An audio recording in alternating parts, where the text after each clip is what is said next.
అప్పట్లో ప్రతిపక్ష టీడీపీ పింఛన్ల సొమ్మును సైతం నేరుగా బ్యాంకు ఖాతాల్లోనే జమ చేయాలని డిమాండ్ చేసిన సంగతి తెలిసిందే. టీడీపీ అధికారంలోకి వచ్చాక పింఛన్ల పంపిణీలో సచివాలయ సిబ్బందిని ఉపయోగించుకోవడం, పింఛన్ల సొమ్ము పెంపు వంటి అంశాలపై నిర్ణయం తీసుకున్న పింఛన్ల పంపిణీ విషయంలో మాత్రం వైసీపీ బాటలోనే ఇంటింటికి వెళ్లి అందిస్తుంది. ప్రతిపక్షంలో ఉన్నప్పుడు టీడీపీ డిమాండ్ చేసిన విధంగా పింఛన్ల సొమ్మును బ్యాంకు ఖాతాలో వేయడానికి సైతం నిర్ణయం తీసుకోవాలి. పింఛను సొమ్మును బ్యాంకు ఖాతాలో వేయడానికి అంగీకరించిన వారికి నేరుగా బ్యాంకు ఖాతాలో పింఛను సొమ్మును జమ చేసేలా చర్యలు తీసుకోవాలి.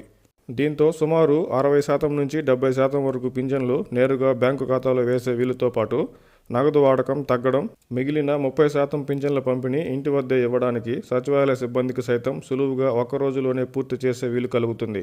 కాబట్టి ప్రతిపక్షంలో ఉన్నప్పుడు టీడీపీ డిమాండ్ చేసిన విధంగానే చంద్రబాబు గారు పింఛన్లు సైతం నేరుగా బ్యాంకు ఖాతాలలో వేసేందుకు నిర్ణయం తీసుకుంటే బాగుంటుంది.